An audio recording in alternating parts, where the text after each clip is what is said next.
여러분, 하나님은요 지금도 살아계십니다. 믿으세요? 믿으시면 아멘 하십시다. 하나님은요 지금도 분명히 살아계십니다. 살아계셔서 뭐 하실까요? 하나님이 살아계셔서 뭐 하실까요? 하나님은 살아계셔서 일하십니다. 이 땅 가운데 하나님 나라를 이루시기 위하여 쉬지 않고 일하시고, 모든 백성들이 구원 얻기 위하여 하나님은 쉬지 않고 일하시고, 지난주에 말씀드렸죠. 쉬지 않고 일하시는 그 하나님께서 하나님의 사람들을 부르신다고요. 일할 사람들을 부르신다고요. 통로로 사용될 인생들을 부르신다고요. 그래서 하나님이 사무엘을 찾아가셨습니다. 그때 필요한 한 사람, 사무엘아, 사무엘아, 하나님이 사무엘을 부르시고 그에게 귀한 사명 맡겨주시죠. 그 하나님이 구약에서 부르셨던 그 음성으로 부르셨던 하나님이 지금도 살아계셔서 여전한 음성으로 저와 여러분들을 부르십니다. 우리를 부르십니다. 그래서 지난주 말씀이요, 지금도 부르십니다. 불러놓으시고 하나님이 사명 주시는데, 여러분 한번 생각해 보세요. 누구의 이름을 부르고 일거리를 맡겼습니다. 그러면 그 일을 할 사람들이 그냥 하는 게 아니라, 맡겨줬다고 억지로 하는 게 아니라 힘이 나야 하거든요. 즐거워야 하고 기뻐야 하고. 그러니 하나님께서는 인생들을 부르시고요, 그 사람을 통하여 일하시기 위하여 사명을 주시고요, 그 일을 충분히 넉넉히 하시도록 뭘 주시냐면요, 힘을 주세요. 힘을 주세요. 그런데 우리는 인생인지라 어떨 때 힘나요? 뭐가 잘 될 때 힘나잖아요. 하는 것마다 막히면 힘이 안 나잖아요. 그런데 하는 것마다 뭔가 잘 되면 힘이 나잖아요. 더 하고 싶잖아요. 누가 함께 모여가지고 일을 하는데 누가 한 사람이 딴지를 걸고 막 힘들게 합니다. 그러면 할 맛이 안 납니다. 아유, 너 때문에 못하겠다라고 덮어버리지만, 아무것도 없고 능력도 부족했는데 서로 모여가지고 해보겠다 할 수 있다 하는 그런 에너지가 나누어지면요, 그 힘이 나누어지면요, 그래 우리 한번 해볼까? 라고 하면서 힘이 생기더라는 거예요. 그러니 하나님은 그 힘을 주실 때 언제나 우리의 인생 가운데 기쁨을 주세요. 그리고 그 인생을 행복하게 하세요. 오늘 말씀의 표현대로 인생을 달게 하신다고요. 오늘 저는 말씀의 제목을, 하나님은 달게 하십니다. 지금도 달게 하십니다. 다 말씀을 정해놓고 다 하고 보니까 주보에도 단 인생 이렇게 돼 있더라고요. 전혀 의도하지 않았는데, 그러고 보니까는 엊그저께가 발렌타인데이예요. 그것도 의도하지 않았는데. 하나님께서 지금도 우리를 달게 하신다라는 거예요. 왜 달게 하실까요? 힘내라고. 오늘 이스라엘 백성들이요, 본문을 보니까 어디서 출발을 했냐면요, 홍해라는 곳에서 출발을 했습니다. 이스라엘 백성들의 지도자는 모세였습니다. 모세가 이스라엘 백성들을 데리고 홍해에서 나옵니다. 홍해 알죠? 홍해가 어떤 바다입니까? 우리에게는 그냥 불려질 바다래도요, 그 자리에 있었던 이스라엘 백성들에게는요 충격적인 바다입니다. 왜 충격적이에요? 눈앞에서 바다가 갈라지는 걸 봤거든요. 이게 보통 충격입니까? 갈 길이 없는데 바다에서 더 이상 앞으로 전진을 못하는데, 모세가 지팡이를 짚자 바닷물이 쫙 갈라지는 것을 눈으로 똑바로 봤어요. 그리고 그 물이 양옆으로 비껴나면서 벽이 생겨버립니다. 길이 납니다. 거기 사람들이 건너죠. 이스라엘 백성들이 200만 명이 밤새도록 그 바다를 건너는 경험을 했습니다. 그 경험은요, 적당히 바다를 건넜다는 경험이 아니라 다시는 못 올 놀라운 경험이고요, 인생의 최대의 경험일 거고요. 그러한 경험을 통해서 와, 하늘에 계신 하나님 보이지는 않지만 지금도 분명히 살아서 역사하시구나 라는 것을 체험했던 그런 바다예요. 그 엄청난 바다를 그들이 건넜습니다. 그렇게 건넌 그들이 이제 어디를 가요? 22절 보니까 모세가 홍해에서 이스라엘을 인도함에 그들이 나와서 수르 광야로 들어갔습니다. 바다를 지나서 이제 광야길을 걷기 시작을 했습니다. 광야 이름이 수르 광야고 그 광야에서 며칠을 걸었다라고 얘기해요? 사흘 길을 걸었습니다. 사흘 길을 걸었는데 광야니까 또 바다를 건넜기 때문에 준비도 변변치 않았을 것이고, 그러니 먹을 것은 없는 것 당연할 것 같고, 그런데 먹을 것 없는 것이 문제가 아니라 물이 없는 게 그들에게 문제였습니다. 그 더운 광야길을 사흘을 걸었으니 얼마나 갈증이 났겠습니까? 근데 성경은 물을 얻지 못했다라고 말합니다. 우리 몸에요, 체내 수분이 2%만 부족하기 시작하면 심한 갈증을 느끼기 시작을 한대요. 그리고 5%가 되면요, 심근경색이 오고요, 혼수 상태가 오고요, 10%가 되면요, 심장 마비가 올 수도 있대요. 체내의 수분이 10%만 부족해도. 그러니 그들이 아마도 그 사흘 길을 걸으면서 정말 생명의 위협을 느낄 만큼 심한 갈증에 놓여 있었던 것 같아요. 여러분, 갈증 나면 얼마나 힘든 거 아시죠? 정말 잘 사는 나라고 주변에 얼마든지 마실 수 있는 물이 있기 때문에 쉽게 접할 수는 있지만, 마실 수 없는 상황 가운데 갈증이 있다 하면 정말 힘듭니다. 몇 주 전에요, 제가 문상필 간사하고 안태문 간사하고요, 겨울 산행을 했어요. 심기일전 할 마음 가지고 산에 갑시다 해가지고 셋이 준비한 게 없습니다. 그래도 겨울이니까 혹시 미끄러질까 해서 발에다 아이젠은 찼어요. 아이젠 차고 가면서 젊은 사람들이 이까지 한나절 그냥 금방 올라갔다 오면 되지 하고 진짜 아무 준비도 안 하고요, 물 한 병씩 들고 왔습니다. 딱 3병 사가지고 한 병씩 딱 물 3병 들고 그냥 투벅투벅 걸어갔습니다. 올라가면서 그 아름다운 경치를 보면서 그냥 신나게 대화하면서 올라갔죠. 목마를 때마다 저는 물을 꼴깍꼴깍 마셨습니다. 한 3분의 2 지점쯤 갔어요. 저는 물을 이미 다 마셨어요. 다 마셨는데 갈증이 오는 거예요. 너무 힘든 거예요. 정상 가지도 않았는데 너무 목말라요.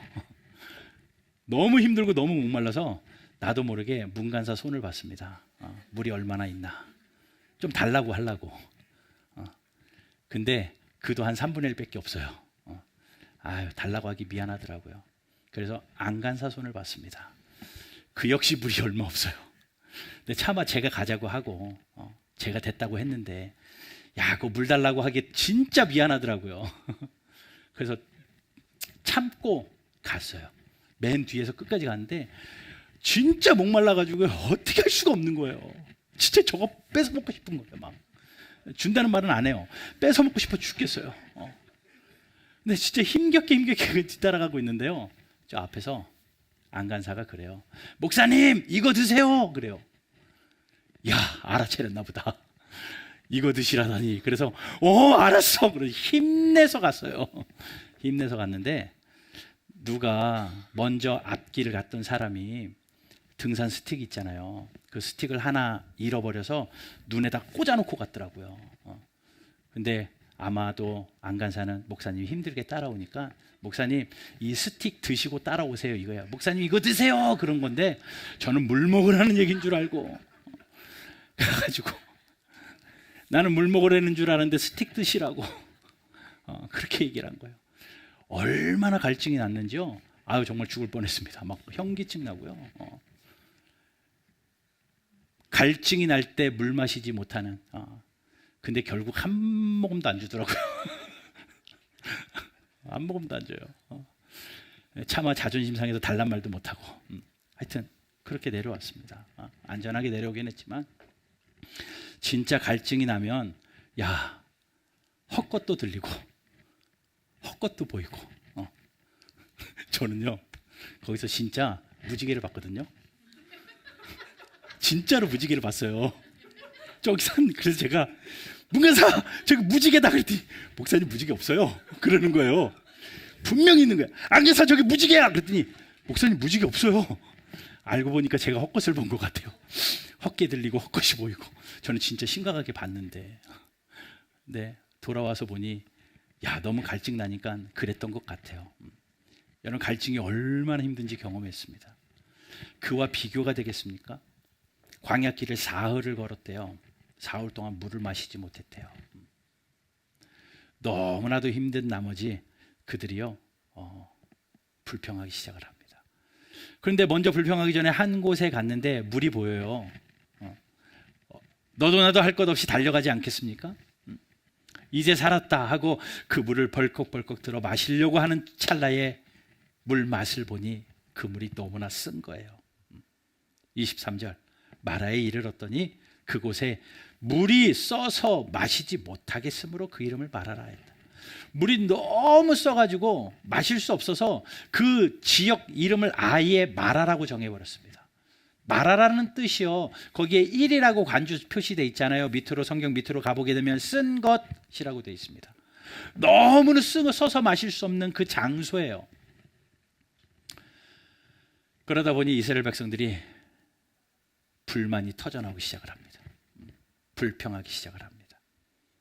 24절, 백성이 모세에게 원망하여 이르되 우리가 무엇을 마실까 하며 모세를 향하여 원망합니다. 마실 물이 없는 우리를 데리고 나왔다고 원망합니다. 그런데 그 원망은 사실은 모세를 향한 원망만이 아니라 모세 넘어 있는 하나님을 향한 원망까지였어요. 우리를 왜 데리고 나와가지고 광야에서 목말라 죽게 하느냐. 하나님을 향한 원망이 터져나오기 시작합니다. 그런데 한번 잘 생각해 보세요. 3일 전에 어떤 일이 있었어요? 사흘 전에 홍해를 건넜다니까요. 말도 안 되는 그 상황, 바다를 가르치고 바다를 건너게 하시는 그 하나님을 경험했는데 오늘 물이 없다고 너 죽여라 나 죽여라 원망하고 있는 그 백성들 한번 보세요. 여러분, 그게 인생이더라고요. 그게 사람이더라고요. 연약함이더라고요. 여러분, 원망은 왜 나오는 줄 아십니까? 환경 보면 100% 원망밖에 안 나옵니다. 기쁜 일 있으면 기뻐하고요, 슬픈 일 있으면 슬퍼하고요, 불편한 일 있으면 불평하고요. 그게 우리네 인생이에요. 환경 보면요. 이스라엘 백성들도 홍해를 보니까는 너무 기뻐가지고 춤추면서, 앞에 보세요, 춤추면서 찬양하며 기뻐하잖아요. 그런데 광야에서 물 없음을 보니 원망이 터져 나오잖아요. 홍해를 건너게 하신 하나님은 지금도 살아계시고, 광야를 걷게 하시는 그 하나님은 지금도 여전히 그 하나님이실 텐데 그 하나님을 바라봤으면 좋으련만 하나님 바라보지 않고 내 환경, 내 상황 보니 원망이 터져 나오더라는 겁니다. 원망. 그들이 모세를 향해서 그렇게 원망합니다. 우리가 무엇을 마시랴. 이렇게 원망하는 그 백성들을 보면서 하나님 마음은 어떠셨겠어요? 그럴 법도 하잖아요. 야, 3일 전에 바다를 건너게 했는데 이까짓 거 물이야. 그러면 그들을 책망하실 법도 하고 분노하실 법도 한데 하나님이 꾹꾹 참으세요. 하나님을 향하여 손가락질하고 하나님을 향하여 원망하는 그들을 향하여 하나님이 한 번 더 참으십니다. 참으시는 이유는 이것 때문이었어요. 기도하는 모세 때문에. 모세가 하나님 앞에 무릎 꿇고 부르짖기 시작을 합니다. 25절, 모세가 여호와께 부르짖었더니, 하나님 앞에 부르짖는 한 사람 때문에 하나님이 참으시더라고요. 200만 명이 달려들면서 나 죽겠다라고 손가락질 하는데 여전히 기도하는 그 한 사람 때문에 하나님이 한 번 더 참으십니다. 이게 하나님이에요. 기도하는 한 사람 때문에 인내하시는 하나님이십니다. 여러분, 우리의 죄악대로 하나님이 처리하신다면 하나님 앞에 서 있을 사람이 어디 있습니까? 여러분들의 가정이요, 하나님이 기도하는 한 사람 때문에 여러분들의 가정에 대해서 참으십니다. 여러분들의 자녀에 대해서 하나님이 한 번 더 참으시는 것은 기도하는 한 사람이 있을 때 그래요. 교회에 대해서 하나님이 인내하시고 나라에 대해서 인내하시는 그 하나님은 기도하는 한 사람만 있으면 됩니다. 모세의 그 기도가 하나님을 잠깐 참게 만든 거예요. 여러분, 그 한 사람이 되시기를 소망합니다. 여러분 한 사람 때문에 여러분들의 가정을 향하여 하나님이 한 번 더 인내하시고, 여러분들의 기도 때문에 우리 교회가, 여러분들의 기도 때문에 이 어수선한 나라를 향하여서도 하나님이 한 번 더 참으시는 그 축복의 통로가 여러분들 되시기를 주 예수 그리스도 이름으로 축원합니다. 모세가 그렇게 기도해요. 하나님, 백성들이 이렇게 원망합니다. 어떻게 하면 좋겠습니까? 하나님, 어떻게 하면 좋겠습니까? 부르짖습니다. 하나님이 응답하시죠. 25절 보십시오. 여호와께서 그에게 한 나무를 가르치시니 그가 물에 던지니 물이 달게 되었더라. 마실 수 없는 쓴물이었어요. 너무나도 써서 아무도 마실 수 없었습니다. 원망이 터져 나옵니다. 하나님께서 모세에게 지목하십니다. 뭐를요? 한 나무를. 그런데 그 나무가요, 땅에 심기워져 가지고 열매 있는 나무도 아니고요, 싹이 나던 나무도 아니에요. 왜냐하면 집어서 던졌다는 거 보니까 아마도 다 베어진 나무고요, 부러진 나무고요, 메말라진 나무고요, 마른 나무 토막일 거예요. 그 나무 토막을 모세가 들어다가 던집니다. 이것도 말도 안 되는 거죠.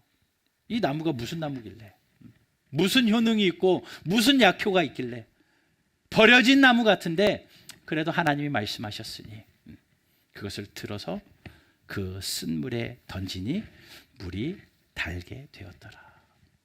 달게 되었더라. 여러분, 쓴물이 단물로 변하는 데는 이 두 가지가 결합될 때 가능했습니다. 하나님의 지목하심, 하나님이 저거 던져 라고 지목하신 것, 그리고 거기까지만 있다면 아마도 그물은 닳아지지 않을 텐데 모세가 그것을 들어다가, 내 이성으로는 전혀 이해가 되지 않지만 그래도 그거를 들어다가 예 하고 물에다 던졌을 때, 그 순종이, 믿음의 순종이 있을 때, 하나님의 부르심의 지목하심과 하나님의 부르심의 믿음으로 반응이 있을 때 그 물이 쓴물이 단물이 되더라고요. 여러분, 우리의 삶도 똑같을 것 같아요. 오늘 본문에 있는 이 말씀이요, 수천 년 전에 쓰여진 이야기지만 제가 초두에 말씀드렸죠. 하나님은 지금도 살아계시다고요. 이렇게 역사하신 하나님이요, 지금도 똑같이 역사하십니다. 여러분, 신앙생활이 재미없을 때가 언제인 줄 아십니까? 이 하나님이 경험이 안 되면 진짜 재미없어요. 그렇게 지루할 수가 없습니다. 예배하는 한 시간도 너무나도 지루하고요, 만나는 사람 너무나도 답답하고요, 싫고요. 그런데 이 말씀이 살아서 나에게 경험되잖아요. 이 하나님의 말씀이 와, 살아서 운동력 있는 말씀이다라는 게 경험되어지면 그 말씀 들은 대로 일주일 동안 와, 하나님이 이렇게 하셨네, 와, 지난주에 말씀하신 하나님이 나의 삶에 이렇게 경험됐네 라면 너무 재밌어가지고 기대가 되는 거예요. 와, 오늘은 무슨 말씀을 주셔서 또 나에게 경험을 하게 하실까. 그때부터 재밌어지는 거예요. 신앙생활이 막 활기가 넘치는 겁니다. 이스라엘 백성들이 그렇게 불평하며 있을 때 하나님께서는 모세를 통하여 그 마른 나무를 던지게 하여 달게 만드셨던 그 하나님이 오늘 저와 여러분들의 삶에도 또 그렇게 동일하게 역사하시는 하나님이신 줄로 믿습니다. 여러분, 이 마라라는 단어가요, 쓴 곳이고 쓴 물인데 그 지역과 그 물에만 국한되는 게 아니라 룻기서를 보니까 인생에도 마라라는 말을 쓰더라고요. 룻기서 한번 봅시다. 룻기 1장 20절입니다. 같이 한번 읽어볼게요.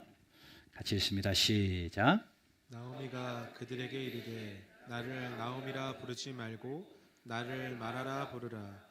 이는 전능자가 나를 심히 괴롭게 하셨음이니라. 네, 나오미가 나와요. 나오미의 이름은 뜻이 기쁨이라는 뜻이에요. 이름이 기쁨입니다. 그러니 인생이 기쁠 수밖에 없는데 그가 남편을 잃습니다. 모압 땅에 가서 남편 엘리멜렉이 죽는 그것을 경험합니다. 그뿐만 아니라 두 아들 기럨과 말론까지 다 떠나보내요. 하루아침에 혼자 됩니다. 남편도 두 아들도 다 잃게 되어지면서 인생이 너무나도 쓴 거죠.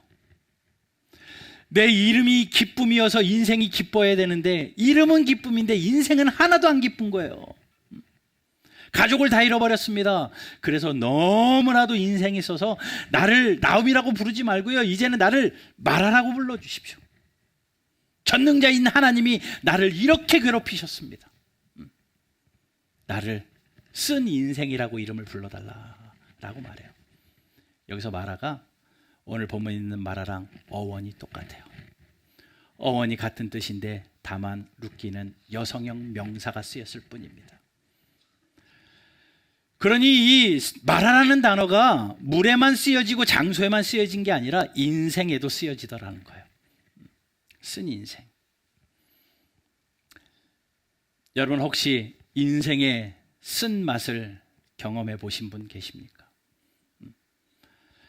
아니, 행복한 삶을 살고 기쁨의 삶을 사는 것이 우리의 소망일진데 살다 보니 광야를 만나기도 하고 앞이 보이지 않는 터널을 만나기도 하고 도저히 넘어갈 수 없는 그 산을 만나면서 인생의 쓴 순간을 경험하는 분 계십니까? 이 말씀이 살아서 역사하시는 하나님의 말씀이라면 쓴 물을 단물로 바꾸신 그 하나님께서 쓴 인생을 단 인생으로 만드시는 하나님이십니다. 믿으세요. 하나님은 지금도 달게 하십니다. 달디단 인생, 달고 달디단 밤양갱이 아니라 정말 단 인생으로 하나님이 우리를 살리신다니까요. 살리신다니까. 자, 그러면 중요한 건 이거예요. 하나님이 우리를 단 인생으로 만드셔서 기쁨이 넘치는 인생으로 만드셔서 힘이 나게 하셔서 사명 감당하고 부르심에 반응하도록 우리를 인도하시는데 저절로 달아지냐고요? 아니요. 오늘 본문 보니까 하나님의 지목하심이 필요합니다. 그리고 그 지목하심 앞에 믿음으로 반응하는 순종이 필요합니다. 이 두 개가 만날 때 쓴물이 단물이 변해요. 여러분, 우리의 인생이 쓴물이 있다면, 쓴 인생을 경험하고 있다면, 내 맘대로 되지 않아서 쓴 인생이요, 육신의 연약함과 아픔 때문에 쓴 인생이요, 내 가정에 쓴 인생이고 직장과 사업에서 쓴 인생이고 자녀들 때문에 쓰고 남편 때문에 아내 때문에 무엇 때문에 쓴 상황을 경험하고 있다면 하나님께서 그 인생을 다시 달게 하실 때에 이게 필요합니다. 지목하심. 그런데 하나님이 이미 지목해 놓으셨어요. 우리의 인생을 달게 하시려고 하나님이 이미 2000여 년 전에 나무 하나를 딱 지목해 놓으셨습니다. 그 나무가 십자가예요. 십자가예요. 하나님께서 이미도 2000여 년 전에 갈보리에 버려진 나무, 아무 쓸모도 없는 그 나무짝이지만 그 나무를 딱 지목하여 세우시고 그곳에 사랑하는 독생자 아들 예수 그리스도를 달려 죽게 하시면서 말씀하십니다. 이것을 보는 자는 살리라. 이것을 보는 자는 살리라. 그런데 사람들이 믿음이 없어서 보질 않습니다. 반응하지 않습니다. 저게 어떻게 나를 살려?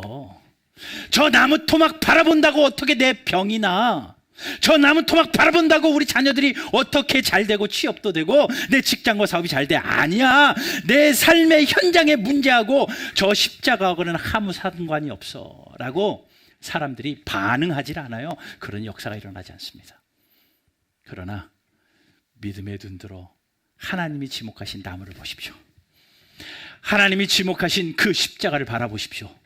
그 십자가에 능력이 있기에 그 십자가 앞에 나의 모든 죄짐 내려놓고 그 십자가의 부르심 앞에 반응하며 하나님, 내가 십자가 지고 주를 따라가겠습니다, 주의 제자의 길을 살기로 작정한다면, 여러분, 이 땅 사는 동안에 쓴 인생의 순간에도 그 십자가의 능력으로 달게 될 줄로 믿습니다. 그러면 힘이 나는 거죠. 힘이 나서 더 달려가는 거죠. 달려가는 거죠. 사람들은 그 십자가를 되게 미련하다고 이야기해요. 그러나 구원받은 하나님의 백성들에게는 아무짝에도 쓸모없어 보이는 그 십자가가 능력입니다. 하나님의 능력. 고린도전서 1장 18절 말씀 보겠습니다. 같이 한번 읽어보겠습니다. 시작. 십자가의 도가 멸망하는 자들에게는 미련한 것이요 구원을 받는 우리에게는 하나님의 능력이라. 아멘. 그게 나의 삶하고는 하등 상관이 없다고 말하는 그들에게는 미련한 것으로 보일 수 있지만, 여러분, 믿고 믿음의 눈으로 바라보는 자들에게는 하나님의 능력이 될 줄로 믿습니다. 하나님이 지목하셨기 때문에 가능합니다. 이제는 우리의 순종이 필요합니다. 하나님은 이미 그 십자가를 지목하셨고 그 십자가를 바라보라. 내 마음에 큰 고통이 쌓여져 있을 때 내 눈을 들어 그 십자가를 바라볼 때 그 십자가를 나를 살립니다. 내 생명을 살리고 내 인생을 살리고 쓰디쓴 나의 인생을 달디단 인생으로 하나님께서 반드시 바꾸어 놓으실 줄로 믿습니다. 오늘 본문의 이야기가 그냥 이스라엘 백성들의 이야기로만 끝나지 마십시오. 제발 우리 바른교회 모든 성도들이 이 말씀이 지금도 달게 하시는 하나님이신 말씀인 줄로 믿고, 이번 한 주간 그 십자가 바라보며 십자가에 나의 모든 죄짐 내려놓고 십자가의 사명 앞에, 예 주님 부르심에 순종하며 반응하겠습니다. 나를 지목하여 부르신, 사랑하는 아들아 따라 부르신 그 하나님 앞에, 하나님, 내가 믿음으로 반응하며 살겠습니다. 이렇게 할 때 하나님께서 반드시 우리의 인생을 달게 하셔서 새 힘 주시고 오늘도 내일도 주의 뜻대로 살아갈 힘을 주실 줄로 믿습니다.